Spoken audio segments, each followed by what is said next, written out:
Good afternoon and welcome to yet another Object Talk. My name is Shireen and I am a learning manager. Now, did you know we have over 40,000 objects at the Jewish Museum London, and only a fraction of those objects are on show? Now, today, I have the pleasure of being joined by Kenneth Okafor, our special guest, who will be sharing more about one of those objects in particular. The object he will share is actually rooted in Calcutta, but nonetheless, many Jewish communities around the world, and people beyond the Jewish community as well, have a relationship with this kind of object. But for now, I'll hand over to Kenneth. Let's start with an introduction. Hello everyone and welcome. Shalom Alachem. My name is Kenneth Okafor. I am a British African Jew with West African, North African and East African heritage. I'm currently helping African Jewish communities in countries such as Nigeria, Ghana, Kenya, South Africa, and several others to promote their Jewish identity, which is often mixed with African cultural traditions. I'm also a current member of the JW3 Young Advisory group, and I facilitate a JW3 Young Jews of Color group for people with Afro-Caribbean, Asian, and Middle Eastern heritage with a Jewish identity. If you are between the ages of 20 to 40 and identify as a Jew of color, please feel free to visit the JW3 website and inquire about attending our meetings and discussions. As part of the Black History Month, I'll give a talk on the Red Fez hat and its role in the Moroccan Jewish community.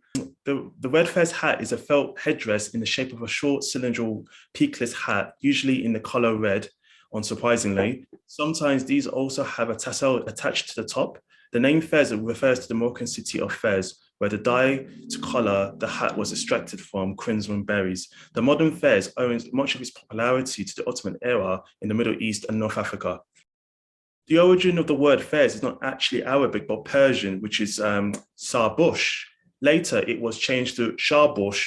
In any case, opinions about the origin of the Fez differ. Still, this does not obscure the political, economic, and social importance of the movement.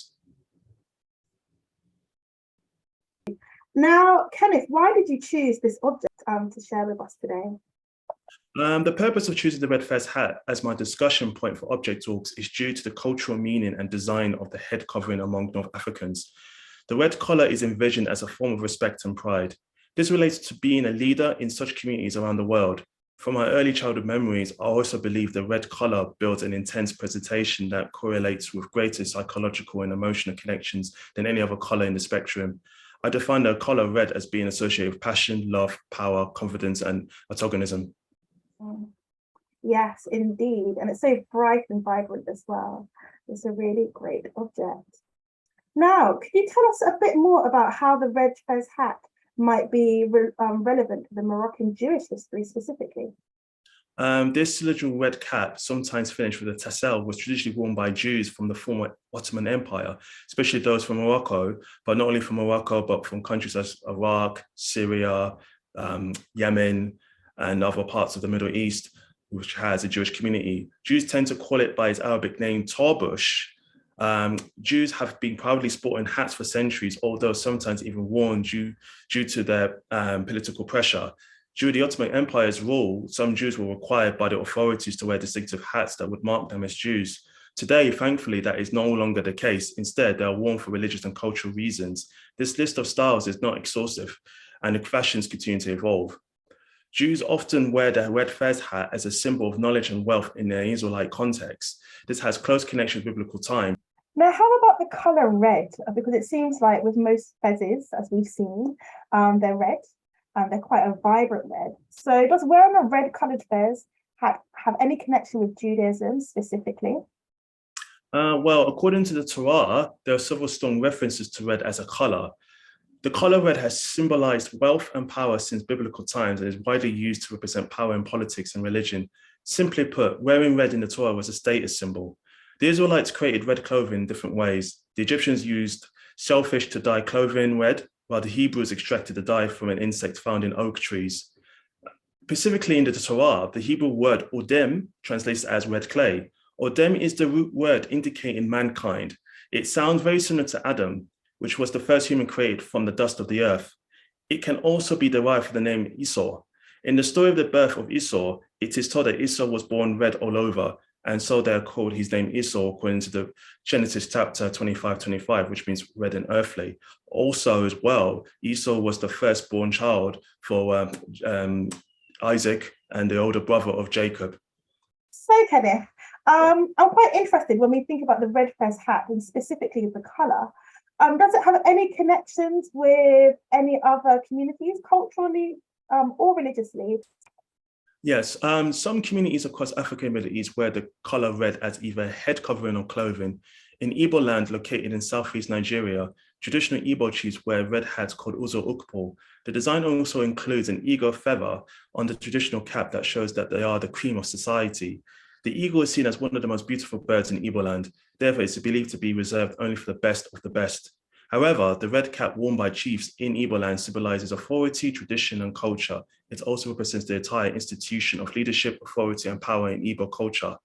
The wearers of the Igbo red cap are usually men who have fulfilled certain obligations and maintained the standards laid down in their various communities. No one else can wear the red cap in Igbo society because this right is reserved for the chief. The red cap was usually granted to him in recognition of their contribution to the social-economic development of a community. Meanwhile, anyone can wear black, brown, green, or white, like the one I'm currently wearing at the moment in this video. There has been numerous talks and discussion on whether the Uzo Ukpo, the red Igbo cap, originated from the Torah reader, and civilization have told many stories on whether the Igbos are from the tribe of Israel. But Igbo historians have stated that chiefs have already been wearing the Igbo red cap for many years, even before biblical times. There are still ongoing arguments on whether there are connections between the two stories. In Muslim countries, wearing the red collar symbolizes the life force. The Sultan chose a red collar fez to wear as a headpiece, which is an alternative to wearing the Western hat, where it's easier to put on their heads to the ground during Salah prayer times. In Berber and Mosaic communities, wearing the collar red protects and adds strength to life. The red symbol in the middle of the region's flag also resembles the old Greek alphabet, which is a sign of freedom. All of these kind of connections reappear and transcend across cultures, historically, especially. But thinking about the red fez hat today, does it have any significant meaning in terms of today's society, culture, and even fashion? Yes, wearing the red fez hat or any similar style that gives me a remembrance to learn from individuals that accommodate an iconic red hat and who can contribute to the community. The strong red collar resonates with my way of thinking and emphasizes leadership qualities and responsibilities for the next generation. This helps ensure a healthy foundation for young Jews to follow in their legacy. And there's a reason why I help young Jews of color in the UK and abroad to become leaders by remembering what their forefathers and ancestors contributed to the world. I encourage them to follow their pride in today's society.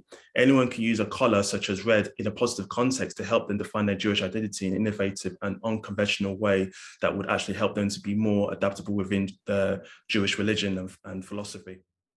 Thank you to you again, Kenneth, for sharing all of this information and content with us. Thank you very much. And thank you all for listening to this object talk.